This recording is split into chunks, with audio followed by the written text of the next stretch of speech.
Soal aksi unjuk rasa yang mendesak pemakzulan Bupati Sudewo di Pati, Jawa Tengah ini akan kami bahas bersama dengan para narasumber.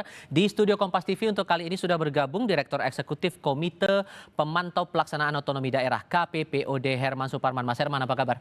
Kabar baik Mas Tifal. Terima kasih sudah hadir bersama kami di Kompas TV kali ini. Sementara untuk dua narasumber lainnya bergabung lewat sambungan dalam jaringan. Ada Suharno, Koordinator Lapangan Aksi Aliansi Masyarakat Pati, dan Joni Kurnianto, Wakil Ketua Pansus Hak Angket Pemakzulan Bupati Pati di DPRD Pati. Selamat malam semuanya dengan Tifal di sini. Apa kabar?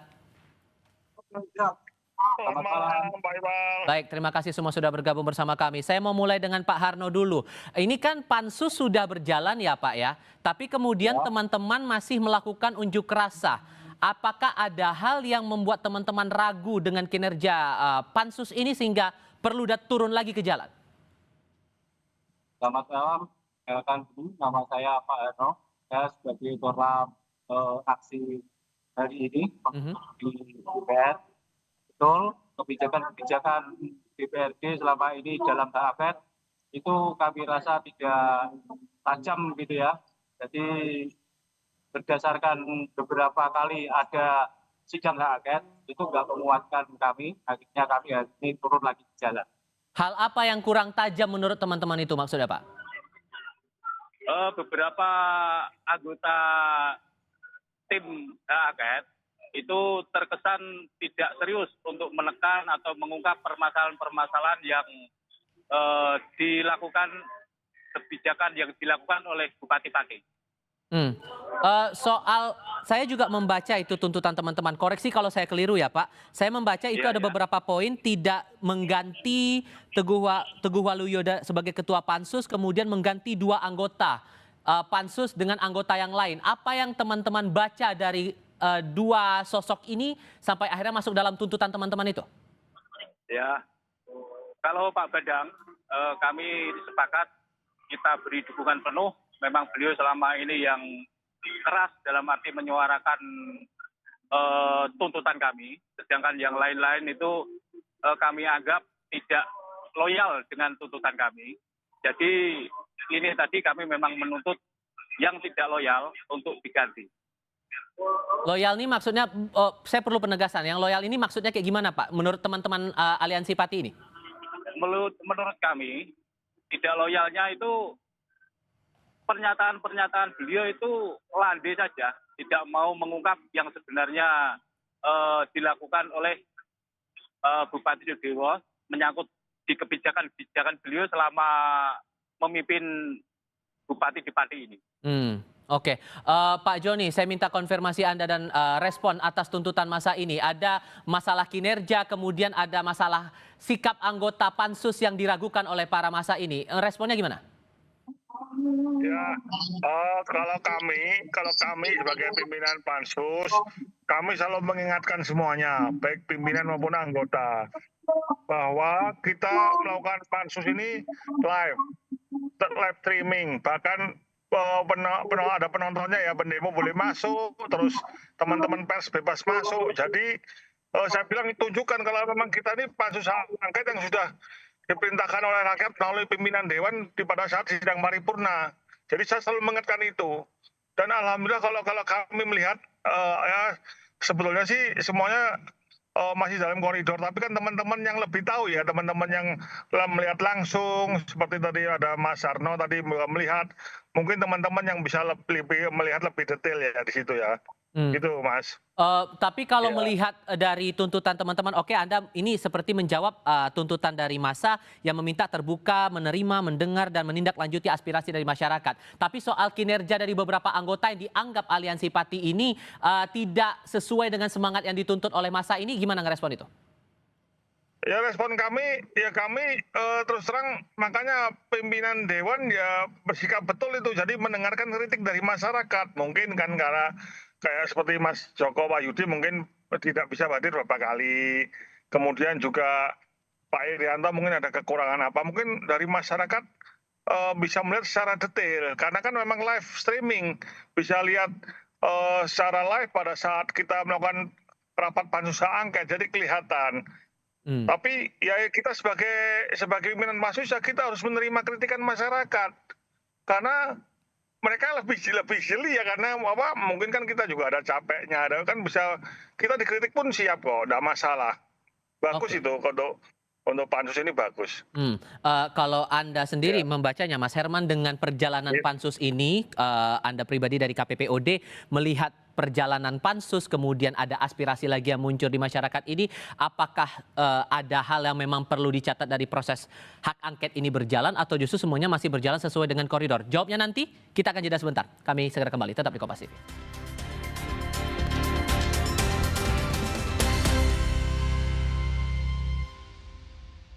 Torabika cappuccino dulu guys.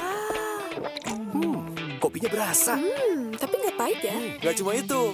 Sekarang gratis sama Mama. Torabika Cappuccino tahu aja, ngopi enaknya sambil ngemil. Beli Torabika cappuccino. Gratis mana manggis? Sasaran setiap Rabu pukul 10:30 malam di Kompas TV. Floridina, nomor 1 freshnya, nomor 1 funnya. Bulir jeruknya asli, lebih banyak. Coco Beats-nya cuy-cuy, dapat segernya, dapat funnya. Floridina, nomor 1 fun, asli jeruknya, asli bulirnya. Biar ngumpul makin seru, yuk bikin masakan yang pasti diserbu. Wajib pakai kecap sedap kedelai hitam spesial dari kedelai hitam dan gula aren terbaik. Semur lidahku, bikin lidah auto party. Menggoda. Aduh sama cumi kecap tante. Caramelize. Wilgos Approve. Giliranku bikin yang spesialisius. Looks good kan? Taste good. Aromanya sedap. Kecap sedap kedelai hitam spesial. Looks and taste beyond good dari Wings Food. Torabika cappuccino dulu guys. Kopinya berasa. Tapi nggak pahit ya? Gak cuma itu. Sekarang gratis sama Mama. Torabika Cappuccino tahu aja, ngopi enaknya sambil ngemil. Beli Torabika cappuccino. Gratis mana manggis? Yuk bikin masakan yang pasti diserbu. Pakai kecap sedap kedelai hitam spesial. Bikin lidah auto party. Cumi kecap nih. Wilgos Approve Specialisius. Looks good kan? Taste good. Kecap sedap kedelai hitam spesial. Looks and taste beyond good dari Wings Food. Lawan ketombe dengan Zinc Cool Booster baru. Deo Active Scalp Technology lawan 3 jenis ketombe. Boost sensasi dingin with glacier water and mint. Zinc Cool Booster. Ketombe, no worries. Lain. Torabika cappuccino dulu guys. Kopinya berasa. Tapi nggak pahit ya? Gak cuma itu. Sekarang gratis sama Mama. Torabika Cappuccino tahu aja, ngopi enaknya sambil ngemil. Beli Torabika cappuccino. Gratis mana manggis? Sakit kepala, sakit punggung, minum Panadol Extra. Satset dan efektif redakan berbagai nyeri mengganggu. Panadol Extra, redakan 7 gejala dengan 1 kaplet. Selama 1 jam ke depan, Berita Utama akan menyajikan sejumlah informasi menarik. Di tengah gempuran berbagai arus informasi, pastikan Anda bersama arus utama untuk referensi yang tepat dalam mengambil langkah. Ikuti Berita Utama setiap hari pada jam-jam berikut, live di Kompas TV. Yang didukung oleh Big Match. Laga klasik syarat emosi dan sejarah akan tersaji. PSV Eindhoven lewat Ricardo Peggy sebagai striker muda yang makin tajam di lini serang menjadi andalan tim tuan rumah saat bertanding dengan sang rival sejati AFC Ajax yang bertumpu pada winger kanan mereka Mika Gons yang selalu tampil apik dan memberi ancaman bagi lini belakang tuan rumah. Eredivisie PSV Eindhoven versus AFC Ajax Minggu 21 September pukul 7.15 malam live di Kompas TV. Sesaat lagi Anda akan menyaksikan Kompas Update didukung oleh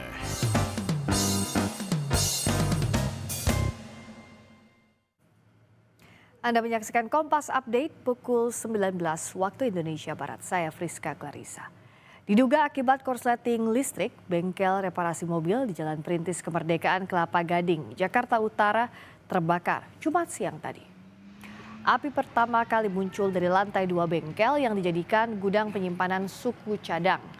Petugas pemadam kebakaran yang tiba di lokasi berupaya memadamkan api agar tidak merembet ke bangunan lainnya. Tidak ada korban luka maupun jiwa dan penyebab kebakaran masih diselidiki polisi.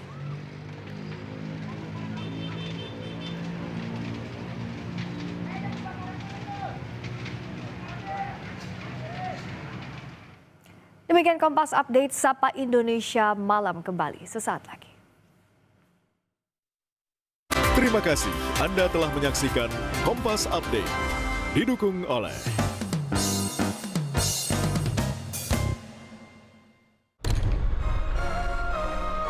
pilihan ibu selalu sama, yang terbaik untukku selamanya. Morinaga, nutrisi pilihan tepat untuk bangun potensi anak.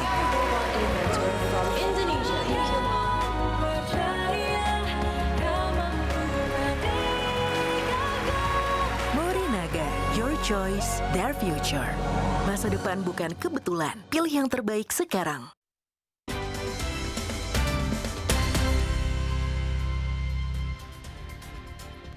Masih melanjutkan diskusi bersama dengan para narasumber. Melanjutkan pertanyaan saya di segmen sebelumnya, Mas Herman. Kalau melihat tuntutan masa hari ini yang datang di tengah proses hak angket di DPRD Pati, menurut Anda hal yang diragukan atau keraguan ini dirasa masuk akal?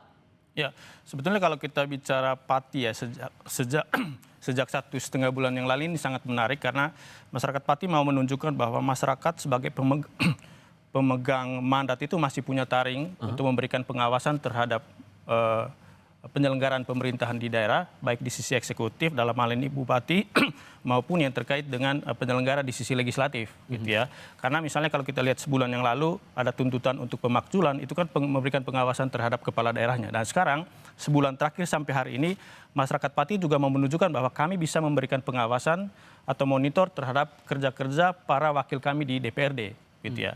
Dan kalau melihat fenomena yang terjadi hari ini, bagi kami seperti yang tadi disampaikan oleh masyarakat atau koordinator masyarakat Pati Bersatu itu mau menunjukkan bahwa memang kerjanya panitia khusus terkait dengan hak angket ini memang perlu mendapatkan catatan yang serius, terutama terkait dengan aspek akuntabilitasnya. Karena kalau kita lihat di tata kelola pemerintahan yang baik kan ada soal transparansi, partisipasi, dan juga akuntabilitas. Kalau dari sisi transparansi mungkin dengan live streaming yang tadi disampaikan oleh Bapak DPRD itu sudah ditunjukkan seperti itu ya. Maupun dari sisi partisipasi masyarakat itu memberikan pengawasan langsung gitu ya, baik lewat live streaming maupun hadir langsung di dalam gedung DPRD. Tetapi yang mungkin sekarang dipertanyakan oleh masyarakat itu adalah di sisi akuntabilitasnya. Hal apa yang paling spesifik? Apakah misalnya dalam proses memberikan pertanyaan, penyelidikan, dialog di dalam proses pelaksanaan hak angket itu mungkin ada gestur dari anggota DPRD tidak menunjukkan keseriusan, atau mungkin pertanyaan-pertanyaan itu tidak sesuai dengan harapan masyarakat, misalnya soal kinerja atau kebijakan-kebijakan yang dikeluarkan oleh Bupati Sudewo selama ini. Dan kalau Anda melihat sepanjang perjalanan pansus ini, ada catatan dari segi akuntabilitas itu? Itu, kalau kita lihat pernyataan dari koordinator tadi itu menunjukkan memang ada catatan terkait dengan akuntabilitas itu. Bahwa gestur ataupun cara penggalian informasi penyelidikan yang disampaikan di ruang sidang itu tidak menunjukkan apa yang menjadi harapan dari publik di masyarakat Pati itu sendiri. Saya kasih kesempatan Pak Joni untuk menjawab itu. Ada hal yang dirasa diragukan di sini, terutama dari tuntutan massa soal akuntabilitas itu. Gimana merespon itu, Pak? Ya mungkin karena tadi betul mungkin ada gestur-gestur ya, mungkin ada kan kelihatan ya. Jadi mungkin ya, tapi kan itu juga gini Pak. Jadi harus dimaklumi juga. Ini kan barusan pertama kali. Pada masalah pansus hak angket ini mungkin pertama kali ya di Pati ya. Jadi kita juga mencari lewat akademisi ya, misalnya Mas Jun Junaidi ya, sebagai tenaga ahli kita juga ada Bu Fitri. Itu kami sudah 2 kali nanti ketemu ya untuk kita konsultasi pertanyaannya bagaimana, pertanyaan-pertanyaan yang harus dijawab. Dan bagaimana itu kita konsultasi detail juga kita konsultasi. Tapi maka dari itu kadang-kadang makanya kalau lewat live streaming maupun hadir langsung memang bisa kelihatan mungkin. Nah itu mungkin yang disampaikan Mas Sarno mungkin itu. Jadi teman-teman mungkin melihat ada gestur-gestur yang mencurigakan atau gimana. Ya saya tidak bisa ya. Yang jelas kami dari DPRD tadi melalui pimpinan Dewan juga sebagai sekaligus perwakilan ketua-ketua partai politik yang dari PDIP dan Gerindra sudah memberikan jawaban langsung dan menjawab dari permintaan dari masyarakat, gitu Mas. Dorongannya kan ini tuntutannya agar Bupati dicopot dari jabatannya, Pak. Nah, merujuk dari temuan-temuan dan proses dari penelusuran dari teman-teman pansus ini, apakah merujuk ke pemakzulan itu sudah bisa dipastikan atau masih perlu dilakukan proses lain? Pak Joni? Ya, Jadi silakan gini, Pak. kemarin itu kita sudah melakukan komunikasi antara pimpinan Pansus dengan Ketua DPRD dan pimpinan DPRD. Jadi memang halo. Ya, silakan. Jadi memang kita kemungkinan bisa mempercepat ini untuk memperoleh itu apa?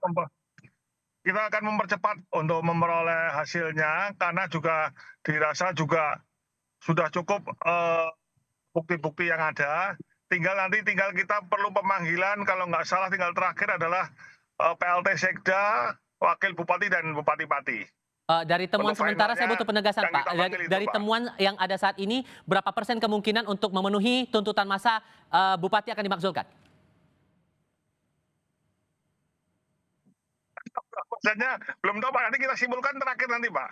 Saya tidak berani ngomong begitu. Oke. Karena belum, ini harus rapat dulu ya. Oke. Ya gitu ya Pak. Pak Harno, kalau begitu melihat Kita proses... ngomong berapa persen, tidak Oke. berani. Oke, Pak Harno, kalau melihat dinamikanya tadi kan sudah ditegaskan oleh pihak DPRD, proses sudah transparan, sudah terbuka semuanya, akuntabilitas juga dipastikan bisa tetap terjaga di sini, dan tuntutan teman-teman juga masih berproses sampai dengan sekarang. So, kalau melihat perjalanan yang ada sekarang ini, seberapa yakin Anda dengan tuntutan teman-teman ini untuk pemakzulan Bupati itu? Untuk saat ini, sementara kami berterima kasih kepada anggota DPR yang tadi sudah memenuhi tuntutan kami. Cuman kami belum selesai sampai pada tujuan utama kami, yaitu kami cinta damai, tapi kami tidak cinta dipimpin oleh bupati yang terindikasi koruptor dan arogan. Jadi selama kami mengikuti proses akhir, kami menyimpulkan seluruh proses produk kebijakan yang dilakukan dan diterbitkan Bapak Bupati Sudewo termasuk APBD, dilakukan dengan melanggar prosedur dan penuh dengan aroma KKN. Maka pihak DPRD harus menolak dan tidak mengakui kebijakan tersebut sebagai produk pemerintah APBD tahun 2025. Harus direvisi. Oke. Demikian. Begini Pak, karena kan sebelumnya juga Bupati sudah menyatakan permohonan maaf juga waktu itu saat teman-teman berdemonstrasi. Tapi dengan teman-teman tetap menuntut adanya pemakzulan ini, apakah masih ada ruang untuk tidak mendorong pemakzulan atau mungkin ada sanksi lain seperti itu dari teman-teman melihatnya? Begini Pak, permintaan maaf itu kata-kata waktu kecil ketika melakukan kesalahan. Sedangkan seorang pemimpin salah dalam mengambil kebijakan tidak cukup minta maaf, harus legowo melengsarkan diri atau mengundurkan diri. Oke, dan menurut Anda Mas Herman, peluang untuk pemakzulan itu hanya jadi satu-satunya jalan atau sebetulnya ada ruang lain untuk menyelesaikan masalah yang ada di Pati ini? Ya sebetulnya kalau melihat dinamika sekarang ya dari sebulan lalu sampai sekarang ya sebetulnya ada dua saja implikasi dari proses sekarang ya. Pemakzulan atau enggak gitu ya. Dan untuk menentukan pilihan ini sangat bergantung pada seperti apa proses yang sekarang terjadi di DPRD Pati gitu ya.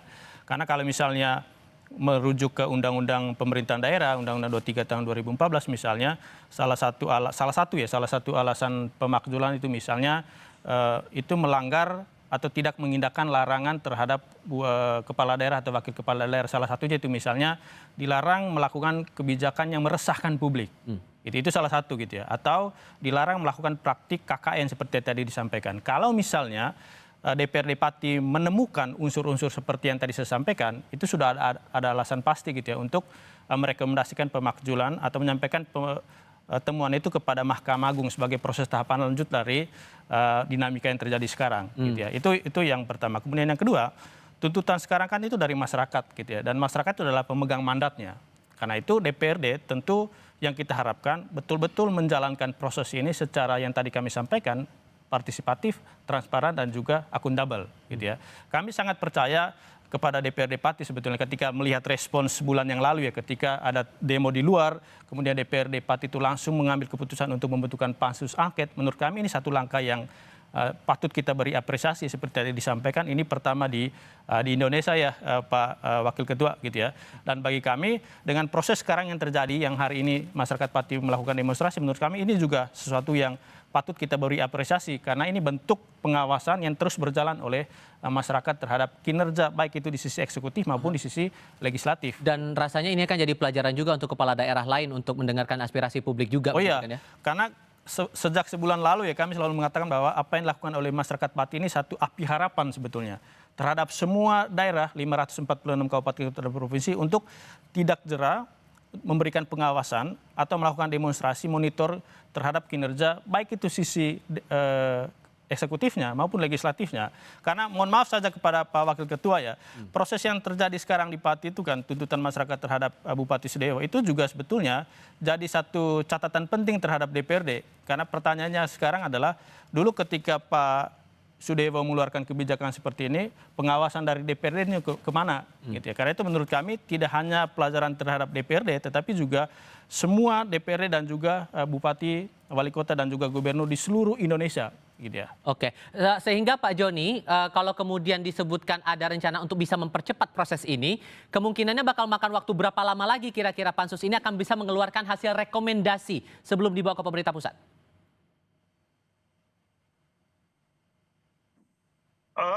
Mungkin kalau dari kita kemarin rapat saya internal dengan pimpinan Pansus dengan Pak Ketua, nanti akan kita sampaikan ke anggota Pansus.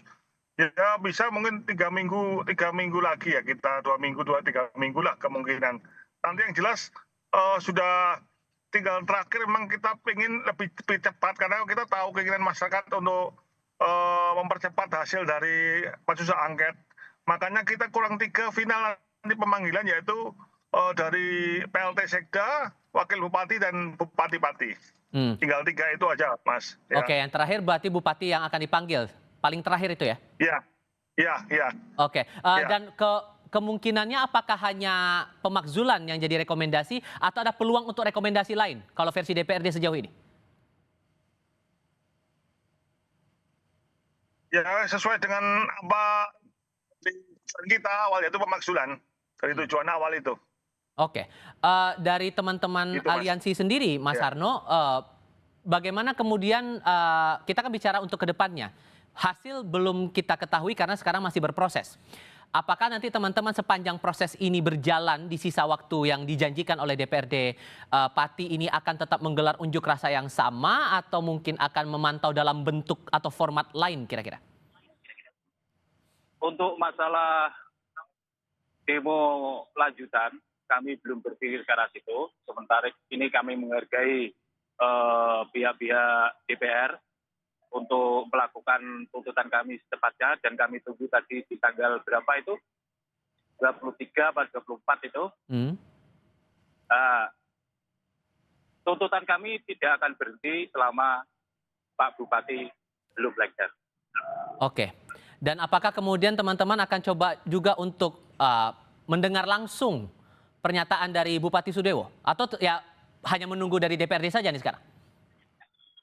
Sementara kita menunggu dan mempercayakan ke DPRD. Oke.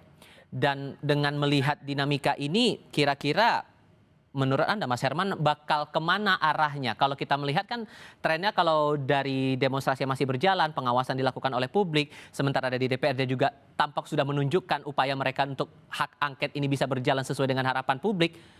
Prospeknya ke depan bakal gimana? Ya tentu ini pilihan yang sangat sulit ya bagi Pak Wakil Ketua ini. Karena kan 2 aja opsinya tadi itu ya, pemakzulan atau enggak gitu. Itu rekomendasi atau temuan dari DPRD. Bagi kami ya sebetulnya kalau panglimanya itu adalah publik, sudah semestinya DPRD itu memperhatikan apa yang menjadi usulan masyarakat di Pati gitu ya soal pemakzulan ini. Karena itu seperti yang tadi kami sampaikan dalam proses di sisa waktu yang terakhir ini, soal penyelidikan itu benar-benar mesti dipertanggungjawabkan kepada publik gitu ya. Soal temuan apakah itu melanggar larangan atau kewajiban seorang kepala daerah, termasuk lebih khusus lagi soal kasus PBBP 2 yang kemarin sudah disampaikan oleh masyarakat gitu ya. Karena itu sebetulnya saran kami kepada semua anggota Pansus itu selain terbuka dan atau transparan gitu ya, itu juga yang mesti digali itu adalah apakah itu betul-betul melanggar ketentuan peraturan perundang-undangan atau enggak gitu ya. Kalau misalnya nanti arahnya itu tidak menemukan alasan untuk pemakzulan, bagi kami ini jadi satu pekerjaan rumah terbaru untuk semua anggota DPRD gitu ya. Bagaimana mempertanggungjawabkan itu kepada publik.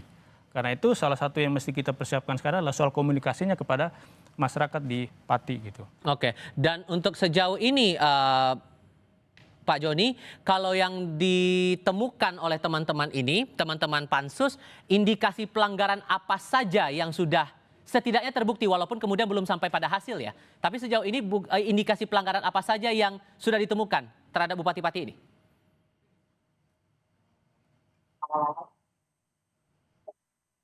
Pak Joni? Pak Joni, kami coba perbaiki lagi komunikasi kami dengan Wakil Ketua Pansus Hak Angket Pemakzulan Bupati Pati dari DPRD Pati, Joni Kurnianto. Saya coba ke Mas Harno kalau begitu. Mas Harno, kalau Anda melihatnya secara pribadi, terutama mewakili teman-teman aliansi, hal apa yang dirasa cukup berat dan tidak terelakkan dilanggar oleh Bupati Pati sehingga teman-teman mendorong tetap dimakzulkan Bupati Pati ini? Pertama, Pak Sudewo itu kan sudah terindikasi korupsi. Bahkan kemarin kita juga sampai di KPK. Terus yang kedua tentang arogansi beliau. Itu yang menjadikan awal kami marah sebenarnya berawal dari situ. Dan ini sudah menumpuk, apakah sebatas, ini saya butuh penegasan lagi ya. Apakah ini karena terpicu gara-gara pajak yang dinaikkan cukup besar waktu itu, atau ada akumulasi dari hal-hal lain sebetulnya membuat teman-teman mendorong seperti ini? Ya, setelah kita mengikuti pengawal hak angket, tadi kan sudah saya bacakan, itu kan ditemukan kebijakan yang terindikasi KKN, termasuk yang menyangkut masalah itu rumah sakit RSUD itu. Sehingga kalau pada akhirnya nanti kalau kemudian pemakzulan itu tidak dikeluarkan rekomendasinya oleh DPRD Pati, teman-teman aliansi bakal gimana kemudian? Saya mohon saja jangan buat meledak hati rakyat Pati. Oke. Dan terakhir sebagai konklusi saja, kalau Anda menangkapnya gimana kemudian, Mas Herman? Ya, seperti yang tadi saya sampaikan, ini yang mesti diantisipasi oleh DPRD. Dan langkah antisipatif yang bisa dipertanggungjawabkan itu adalah bagaimana membuktikan apa yang disampaikan oleh teman-teman masyarakat Pati tadi itu soal ada dugaan KKN, kemudian kebijakan-kebijakan yang meresahkan masyarakat, termasuk terkait dengan arogansi yang ditujukan oleh Bupati Sudewo gitu ya. Karena sebetulnya kalau saya menggunakan kacamata legal yuridis saja gitu ya, dinamika yang terjadi di Pati, terutama seperti apa yang dilakukan oleh Bupati Sudewo, baik itu dari sisi karakternya, kemudian tata kelola kebijakan terutama yang terkait dengan pajak retribusi daerah, itu menurut kami memang ada indikasi atau ada alasan bagi masyarakat Pati itu mengusulkan gitu ya, atau meminta kepada DPRD Pati itu untuk memakzulkan Bupati Sudewo. Dan semoga hasil yang dijanjikan dalam ya kira-kira 3 minggu ini semoga betul-betul bisa terlihat nanti dalam proses yang berlangsung Pansus DPRD Pati Jawa Tengah. Bapak-bapak sekalian, terima kasih banyak sudah mau bergabung dalam diskusi kami kali ini. Sehat selalu semuanya. Selamat malam. Malam, mohon maaf sinyalnya. Terima kasih Bapak, tidak apa-apa. Terima kasih sudah bergabung bersama kami dan tetaplah bersama kami untuk informasi lainnya hanya di Sapa Indonesia Malam.